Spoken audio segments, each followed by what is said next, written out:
Bismillahirrahmanirrahim. Assalamualaikum warahmatullahi wabarakatuh. Pemirsa MTA TV yang dirahmati oleh Allah, puji syukur marilah kita panjatkan kehadirat Allah Subhanahu wa taala yang telah memberikan kita begitu banyak kenikmatan yang jika kita coba menghitungnya niscaya kita tidak dapat melakukannya. Selawat serta salam marilah kita haturkan kepada junjungan kita Nabi Muhammad sallallahu alaihi wasallam.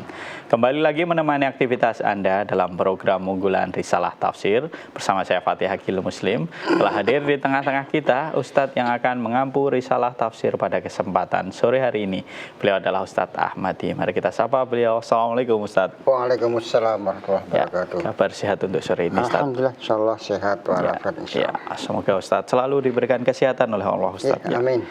Baik, pelajaran kita sore ini Ustadz, kita sampai di surat apa ayat berapa? Surat Al-Imran 145. Ya, surat Al-Imran ayat 145.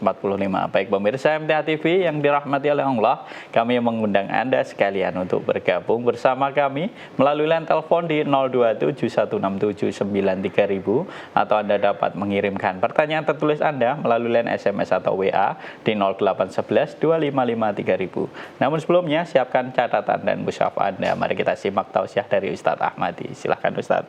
Bismillahirrahmanirrahim. Assalamualaikum warahmatullahi wabarakatuh.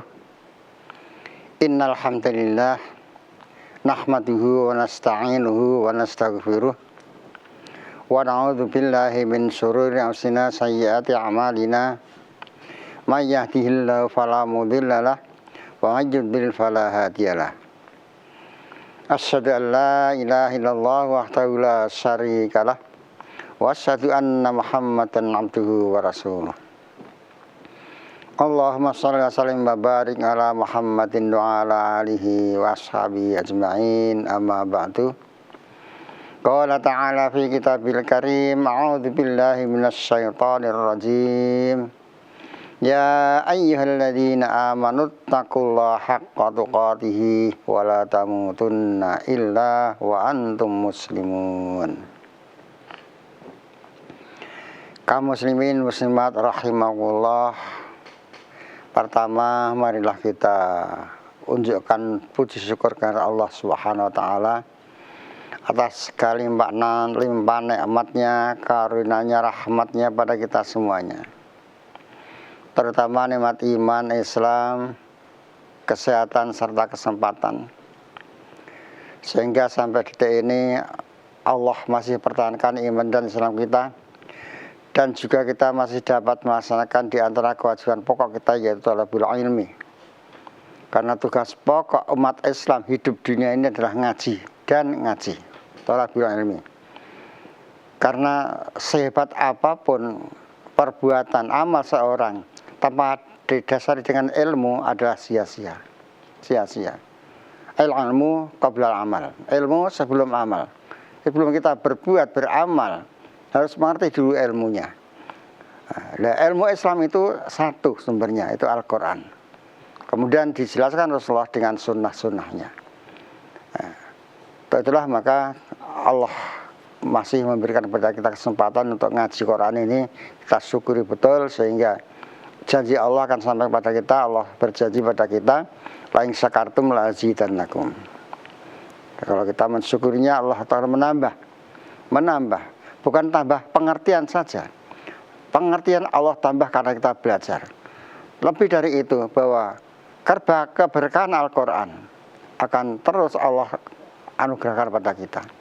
Kita dapat mengamalkannya, mendapat keberkahannya yang luar biasa. Itulah maka kaum muslimin sekali lagi kita bersyukur Allah masih berikan kesempatan untuk mengkaji Quran Sunnah ini. Betul-betul kita syukuri sehingga betul-betul kita akan dapatkan janji Allah sebagaimana tadi kami sampaikan. Terus selanjutnya kaum muslimin untuk sore hari ini kita lanjutkan belajar kita tentang tafsir Al-Quran. Insya Allah sudah sampai surat Al-Imran surat yang ketiga ayat 145. Surat Al-Imran surat yang ketiga ayat 145. Allah berfirman, a'udzubillahi minasyaitonir rajim. Wa ma kana li nafsin an tamuta illa biiznillah. Illa biiznillahi kitaban muajjala.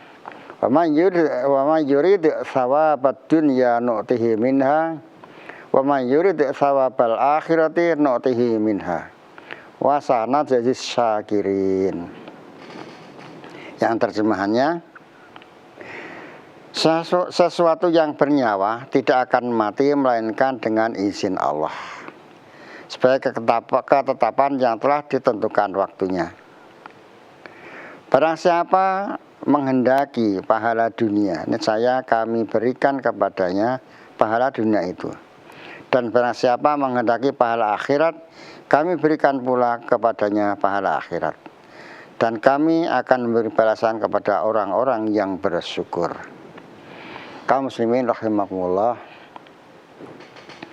Jadi Allah kemarin sudah kami terangkan yang berkaitan dengan ayat-ayat yang berkenaan dengan perang Uhud. Ya.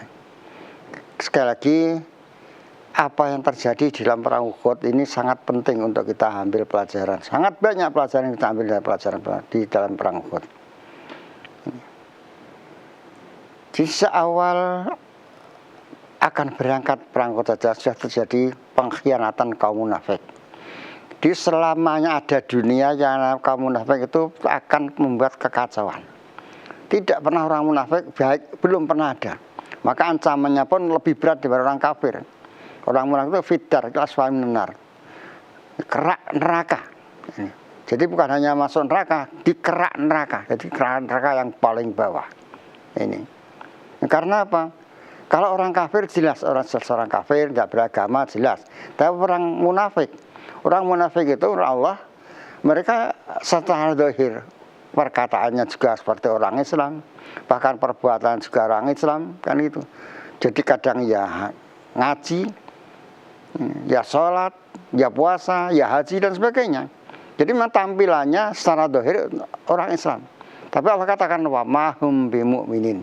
Hatinya kosong dari keimanan. Sehingga sifatnya luar biasa. Quran menjelaskan seperti apa orang munafik itu. Di ayat 8 ya. Di ayat 8 Al-Baqarah terus ke belakang sampai ada satu surat nama surah Al-Munafikun, luar biasa. Luar biasa. Maka Nabi memberikan satu gambaran orang munafik itu sikapnya, sifatnya yang secara ringkas saja. Itu ada 4 kan gitu. Bila bicara bohong, idza haddatsa kadzaba. Jadi suka berbicara berkata bohong. Jadi ngapusi makanan harian kan itu. Jadi kalau tidak menipu, tidak berbohong itu perutnya mungkin sakit mungkin kan itu. Jadi maka kalau seorang munafik itu luar biasa. Yang banyak tertipu ada orang Islam karena tampilannya orang Islam. Nah ini sangat berbahaya. Wa idza wa'ada akhlafa. Kalau janji ingkar. Dia mengingkari janji itu ya sudah sikapnya, sifatnya seperti itu. Itu Nabi yang mengatakan tadi tidak mungkin salah kan gitu. Jadi kalau berjanji janji seperti apa, masalah apapun, jangankan pada manusia, janji kepada Allah pun diingkari kan itu. Kan sangat luar biasa. Wa idza tumina khana. Kalau diberi kepercayaan khianat. Dia tidak bisa dipercaya, berkhianat apapun yang mereka lakukan, yang diberikan tanggung jawab, kepercayaan bersifat khianat. Nah, ini yang luar biasa. Yang terakhir saya katakan, idza khasama fajar. Jadi kalau berdebat, berdialog itu ngeyel bahasa gitu. Ini tidak mau kalah, maunya menang, harus menang kan gitu, harus benar kan gitu. Nah ini. Tidak menerima masukan, nasihat dari orang lain. Ini orang munafik kan itu. Nah, sejak awal perang Uhud kan gitu, sudah terjadi pengkhianatan dari Abdullah bin Ubay bin Salul dengan teman-temannya, 300-an orang. Sehingga Nabi tinggal 700 orang harus menghadapi tentara yang siap tempur 3.000 orang kan itu. Pada awalnya memang di antara beberapa sahabat memang kecut hatinya, kan? Merasa kecil, khawatir, takut dan sebagainya. Karena memang keadaannya luar biasa.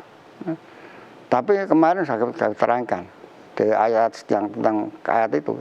Jadi Allah memberikan motivasi, membesarkan hati mereka. Bahkan sampai pun Nabi terbunuh pun tidak ada masalah. Tidak ada masalah. Nabi Muhammad itu bukan Nabi satunya Nabi. Yang harus berhadapan dengan orang munafik, orang kafir, bahkan terbunuh. Banyak sekali nabi-nabi sebelum Rasulullah yang sudah menghadapi umatnya seperti itu. Yang mengkhianati, membunuh, bahkan memerangi, itu hal yang biasa. Jadi kalau Nabi ditolak, dikhianati, dicaci maki, itu bukan hanya Nabi Muhammad, tapi Nabi yang sebelumnya seperti itu. Maka tidak perlu khawatir. Termasuk tadi dikhianati dalam peperangan itu bukan Nabi Muhammad saja, Nabi sebelumnya juga seperti itu. Maka sampai Nabi dibunuh oleh umatnya, itu hal yang biasa seperti itu terjadi. Maka jangan kecil hati. Nah, maka Nabi kemarin dibesarkan hatinya oleh Allah dan juga para sahabat. Andai kata pun kamu mati dalam peperangan, kamu menjadi syuhada. Menjadi orang syahid, mati syahid. Yang Allah jamin dengan dakhala jannah bi ghairi hisab. Surga tanpa melihat hisab, langsung gitu. Langsung ke surga. Nah ini. Maka pada hati ini karena melihat kejadian yang terjadi di perang Uhud sehingga sampai ada 70 sahabat yang syahid di perang Uhud. Bahkan termasuk paman Rasulullah Hamzah juga Uhud, syahid di perang Uhud. Maka ada sebagian sahabat yang semacam sedikit takut-takut sedikit kan begitu. Takut sedikit, ragu-ragu dan sebagainya. Merasa kecil kan gitu, harus berhadapan dengan musuh besar itu. Nah, Allah memberikan motivasi lagi pada ayat ini. Memberikan motivasi pada mereka, para sahabat terutama kan itu. Yang ada perasaan minder, rendah, kecil dan sebagainya. Allah memberikan motivasi pada ayat ini.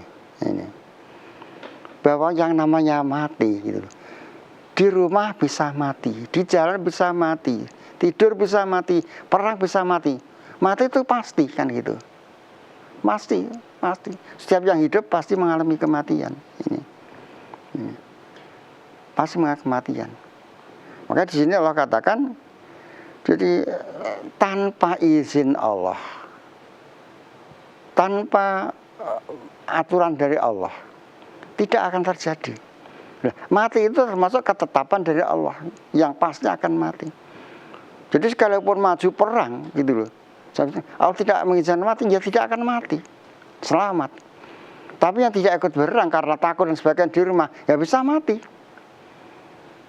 Dan kita tahu yang namanya mati itu tidak harus tua, tidak harus muda, tidak harus sakit, tidak.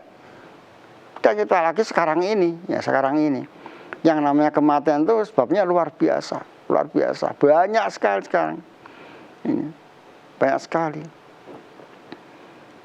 Dalam satu keluarga mau bersenang-senang, berdana wisata, berpiknik dengan bawa mobil, akhirnya masuk jurang, satu keluarga habis. Ini kan kita lihat di televisi seperti itu. Mau pulang kampung sama-sama satu keluarga karena bertahun-tahun tidak pulang dari Jakarta mau ke kampung, ternyata sampai tengah jalan di jalan tol karena ada kecelakaan, tidak sampai di rumah, terjadi seperti itu. Nah ini, jadi mati itu suatu kepastian. Kita mu'ajjalah Allah katakan ini. Jadi yang waktunya sudah ditentukan. Masing-masing orang punya ketentuan kematiannya kapan dan di mana, sebabnya ada. Allah yang tahu, bukan kita. Kita tidak ngerti. Saya sampai umur berapa nanti, saya mati di mana, sebabnya apa. Allah sudah tahu, sudah ditetapkan semua. Katakanlah umur saya berapa, 30, 40, Allah tahu. Mati jam berapa, di mana, dikubur di mana, Allah tahu. Allah yang menentukan semua. Kita pemuajalah, catatannya sudah tetap, tidak akan berubah. Maka sekalipun kamu nanti maju perang kan gitu, jangan takut. Andai kata kamu mati, syahid. Tapi mati tidak mati itu Allah yang mengatur kamu. Jangan khawatir.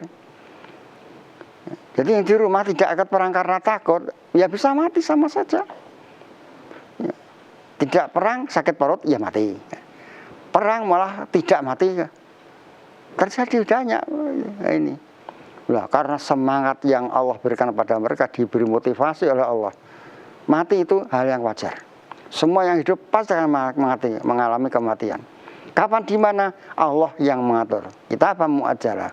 Ajalnya itu sudah ditetapkan oleh Allah. Kapan, di mana, umur berapa, sudah ada ketetapannya.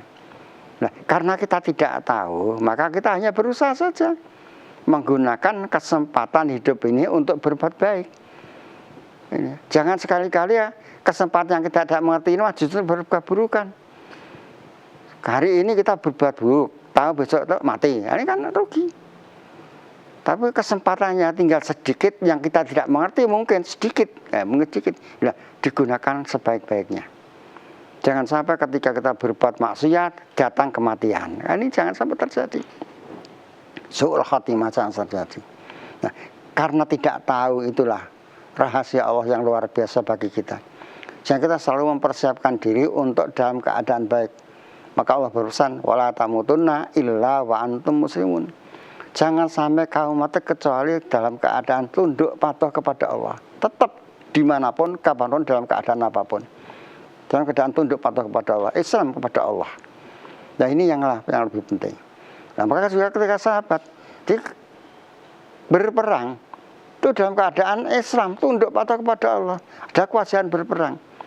Jadi kamu tidak akan mati kalau Allah menetapkan kematianmu di dalam perang itu. Apapun, musuhnya berapa, sekuat apapun.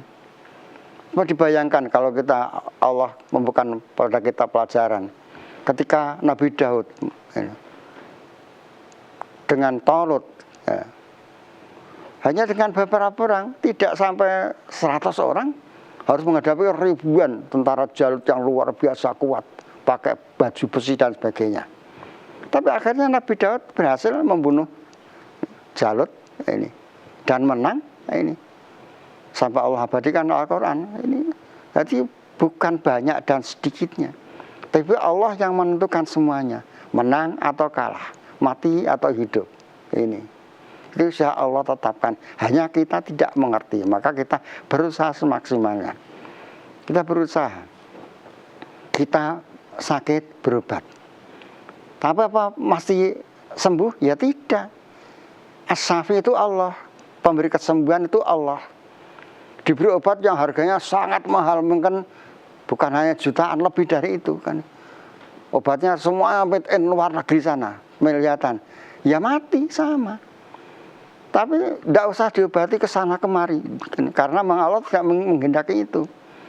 Kemampuan kita hanya uangnya 1.000, 2.000. Tidak dituntut oleh Allah memberi uang, memberi obat yang harganya miliaran, tidak. Allah tidak pernah membebani lebih dari itu. Nah, ini.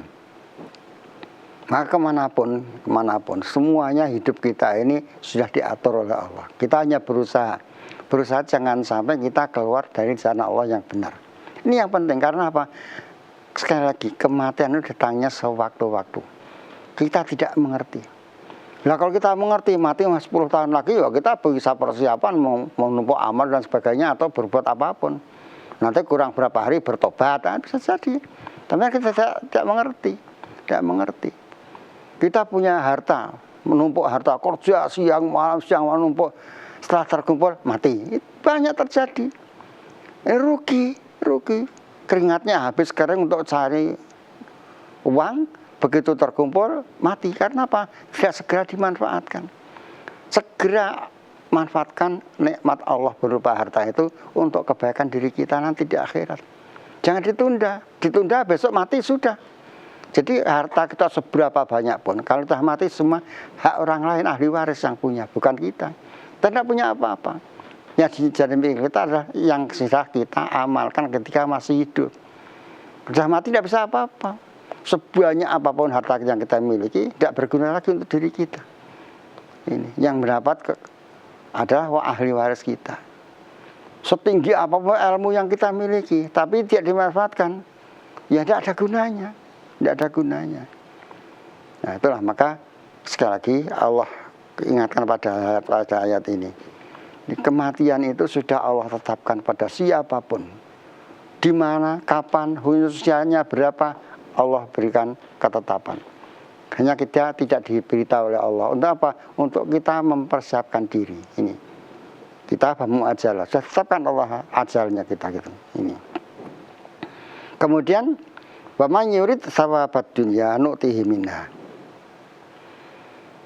Kalau seorang, siapa saja itu, man itu siapa saja, yang berbuat baik, apapun perbuatan baik itu, besar atau kecil, luar biasa. Tapi nawaitunya, niatnya hanya untuk cari kesenangan dunia. Ya dunia itu ya didapat. Mungkin orang mengatakan, wah ini. Orang mengatakan ini pujian dari sana sini luar biasa. Wah ini orangnya dermawan, orangnya soleh dan sebagainya itu. Kalau kita hanya nawa itu kita hanya dunia, ya Allah akan berikan di dunia saja. Di dunia akan Allah berikan. Nah padahal dunia sekali lagi mungkin hanya beberapa hari saja. Beri saja, karena dunia itu terbatas sekali, sedikit sebentar sekali, qalil kan itu, qalil. Sedang akhirat, nah ini tanpa batas akhir, baru saya katakan, tanpa batas akhir.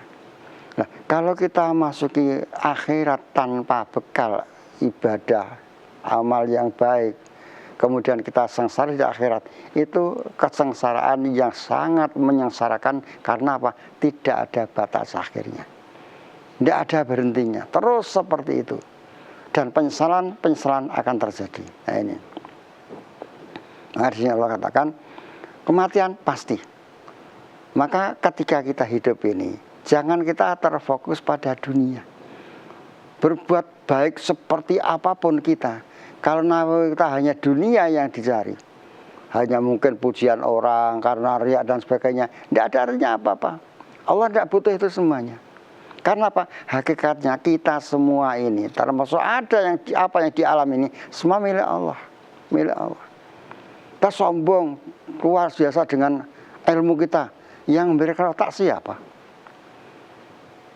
Kita punya kemampuan berbuat apa dengan tangan kaki kita, yang dengan tangan kaki siapa? Semua Allah, semua milik Allah. Itulah maka diterangkan dalam satu tafsir bahwa kalau seorang bisa memahami kalimat tahmid saja, alhamdulillah, jadi yang berhak disyukuri, dipuji itu hanya Allah, bukan kita. Bukan kita. Kita tidak berhak untuk mendapatkan pujian apapun. Karena apa?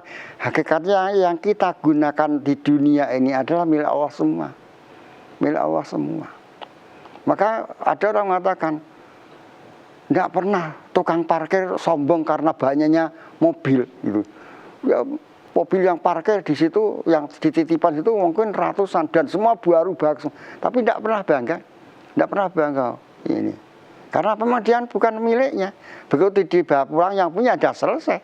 Ini juga kita punya segalanya, harta punya, semua ilmu semua punya. Tapi hakikatnya itu hanya milik Allah saja. Ketika diambil ya sudah. Nah, maka ketika Allah berikan kesempatan dalam hidup ini, Allah berikan kesempatan, gunakan pinjaman yang aku berikan pada kamu untuk berbuat amal soleh, untuk bekalmu nanti di akhirat. Ini. Kemudian wa man yurid sawabal akhirati nu'tihi minha.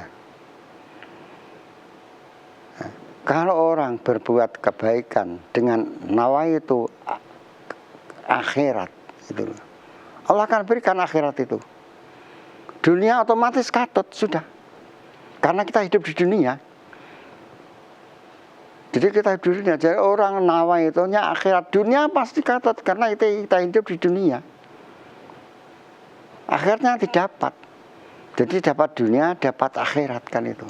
Nah, dalam surah Allah katakan, kalau orang berbuat amal kebaikan, dunia akan berikan dunia. Akhirat Allah akan berikan kalau kita berniatkan untuk akhirat. As-Surah 20 kan begitu. Di dunia tidak dapat apa-apa ketika kita salah niat. Maka di sini Allah katakan, kalau orang berniat untuk akhirat, Allah akan berikan akhirat. Dan dunianya pasti akan diikutkan. Ini. Karena dunia dapat, akhirat tidak dapat. Ini. Maka kita lihat, Masya Allah luar biasa ayat di depan mata kita. Di depan mata kita. Jadi orang-orang sekali yang banyak berbuat amal kebaikan dengan niat karena Allah, itu Allah akan berikan dunianya, Allah akan berikan dunianya. Ini.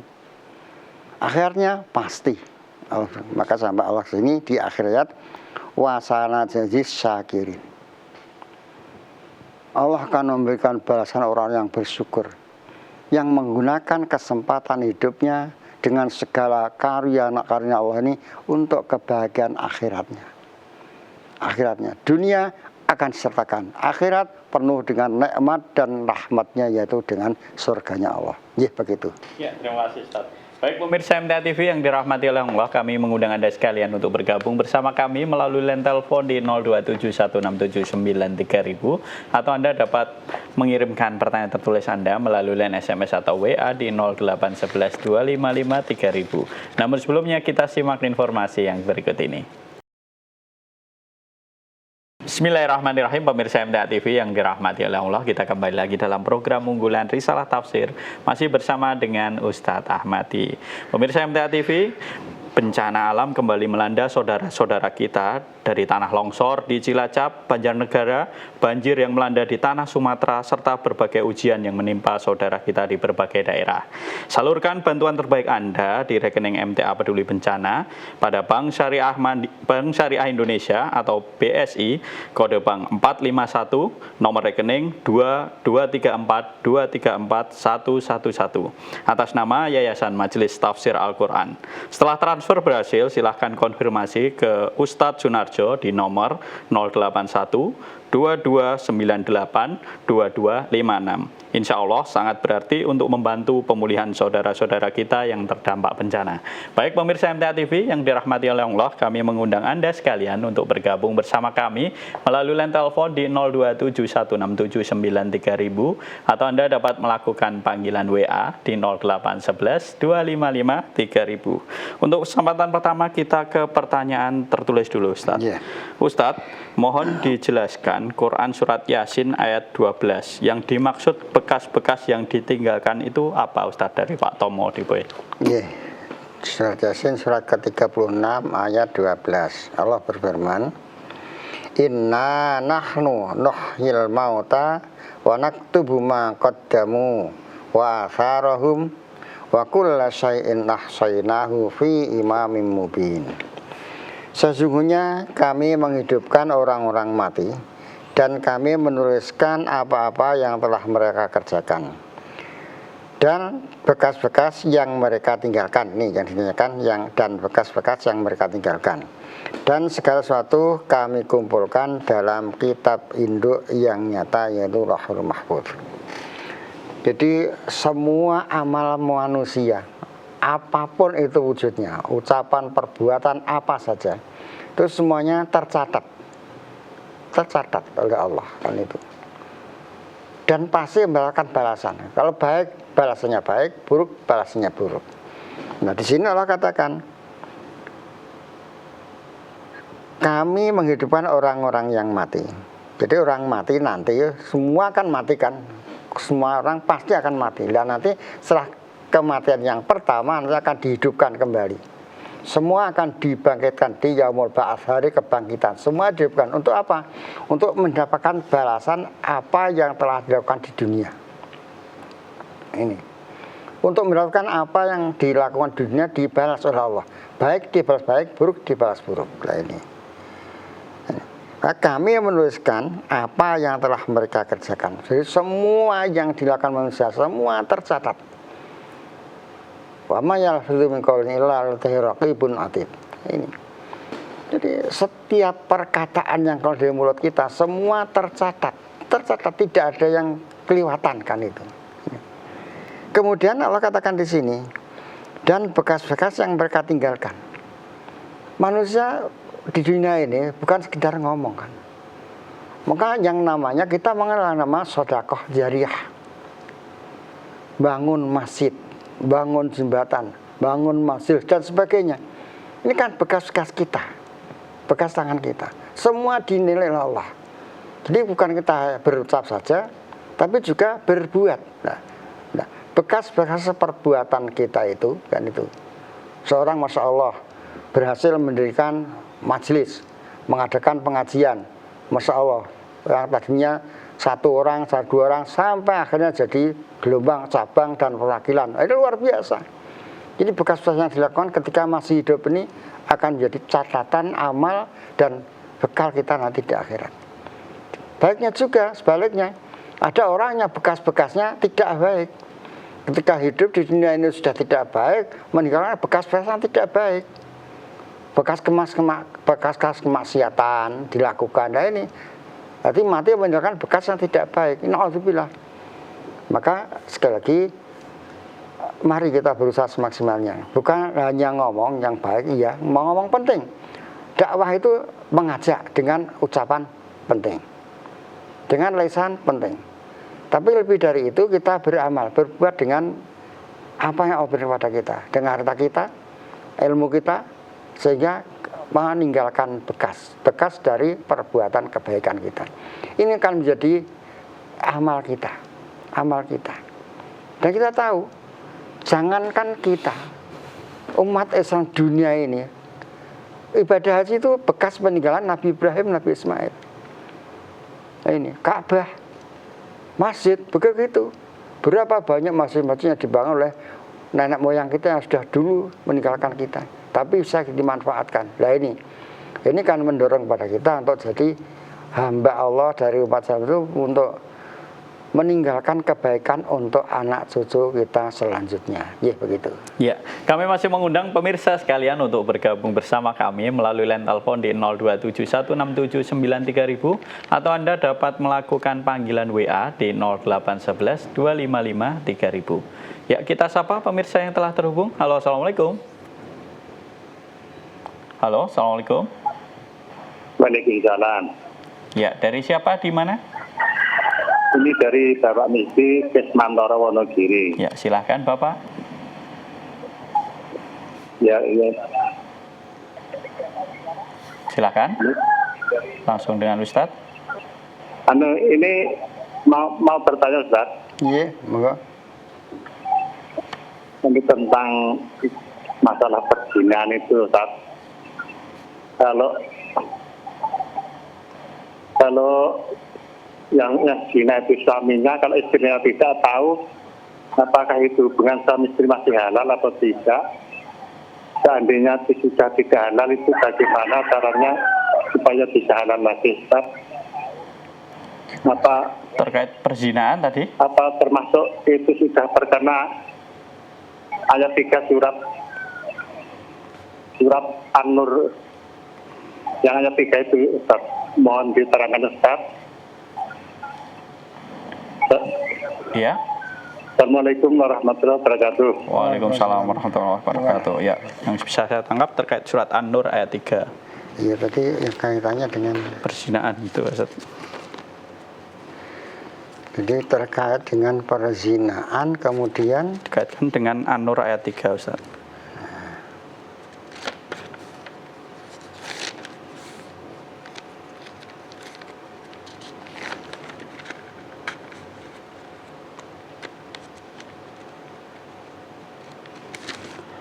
surat An-Nur ayat 3. Tuhan, boleh.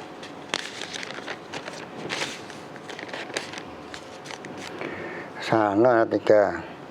Azani la yangihu illa zanin aw musyrikah, illa zaniatan aw musyrikah. Wa zaniatu la yangihuha illa zanin aw musyrik wa hurima dzalika 'alal mu'minin. Oh ya, ini. Jadi ini ketetapan Allah ya. Jadi pezina laki-laki itu pantasnya ya dapat pezina perempuan. Pezina perempuan pantasnya dapat pezina laki-laki. Maka haram sekali seorang mukmin yang baik, yang soleh menikah dengan wanita pezina. Bukan bekas pezina loh, pezina. Nah kalau sudah dulunya pas pezina terus bertobat jadi wanita yang solihah, tidak ada masalah, tidak ada masalah. Laki-laki juga begitu. Laki-laki ketika belum Islam atau belum ngaji, katakanlah pernah jadi pezina. Kemudian karena ngaji, bertobat, jadi laki-laki yang soleh, nah ini tidak masalah. Tapi ketika masih jadi pezina, haram dinikah oleh wanita muslimah. Ini. Juga wanita muslimah ini jangan sampai berusaha untuk mendapat jodoh yang laki-laki berzina, jangan sampai. Nah, maka laki-laki yang soleh jangan sampai hanya tertarik kecantikannya, ketundan sebagainya, padahal dia seorang pezina. Ini. Jadi haram. Wa hurrima dzalika 'alal mu'minin. Allah mengharamkan itu haram bagi orang yang beriman benar. Ini. Di laki-laki mukmin yang baik haram menikah dengan wanita pezina. Wanita yang mukminah baik haram menikah dengan laki-laki pezina. Itu Allah yang mengharamkan. Allah katakan jelas sekali di sini. Wa hurrima dzalika 'alal mu'minin. Dan diharamkan yang demikian itu atas orang-orang yang beriman. Nah, ini orang beriman. Masalahnya apa? Tidak sedikit. Jadi yang dilihat itu bukan imannya, bukan, tapi kecantikannya, hartanya, keturunannya dan sebagainya. Nah ini, maka Allah tetapkan di sini haram baginya, bagi orang yang beriman dengan benar mencari jodoh yang pezina, laki-laki maupun perempuan. Ya begitu. Ya, kita ke pertanyaan selanjutnya, Ustadz, dari Bapak Triman di Boyolali. Ya. Ustadz, di surat At-Takasur ayat pertama itu apakah menggambarkan kehidupan yang tanpa agama Islam, Ustadz? Mohon tausiahnya. Iya. At-Takasur surat ke-102. Allah berfirman, Alhaakumut takasur. Bermegah-megahan telah melalaikan kamu. Di sini ada catatan kakinya. Maksudnya bermegah-megahan dalam soal banyak anak, banyak harta, banyak pengikut, kemuliaan dan seumpamanya telah melalaikan kamu dari ketaatan. Ini berlaku untuk siapapun, terutama orang Islam. Kalau orang bukan Islam tidak ada masalah, orang bukan Islam tidak terkena hukum aturan apapun. Jadi orang yang tidak Islam tidak terkena aturan agama apapun. Jadi yang terkena aturan agama itu hanya orang Islam.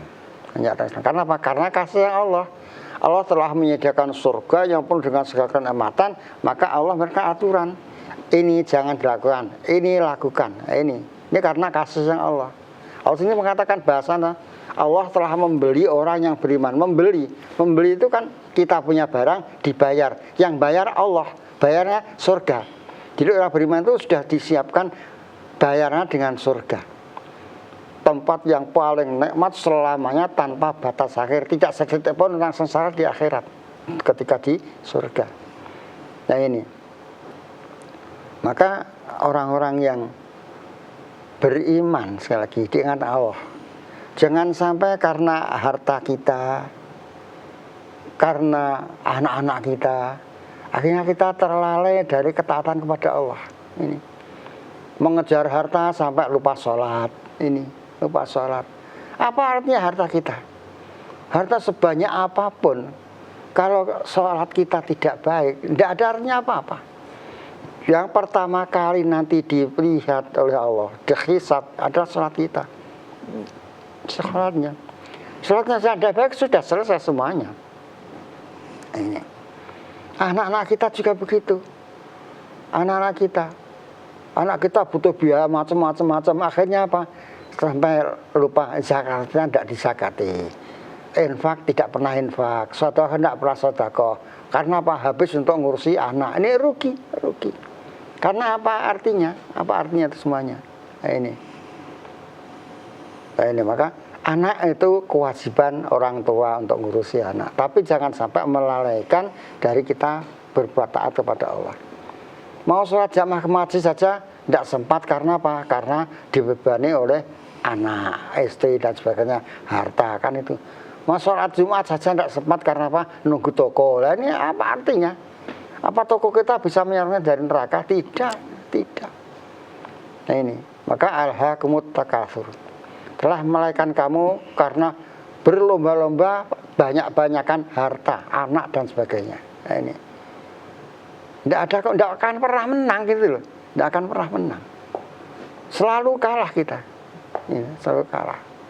Ini maka sekali lagi mudah-mudahan ya, kita tidak terlalai dari taat kepada Allah, mentaati Allah, baik menjauhi larangannya, melaksanakan perintahnya, karena terpengaruh harta dan anak-anak kita. Ini begitu. Ya, kita ke pertanyaan selanjutnya, Ustadz.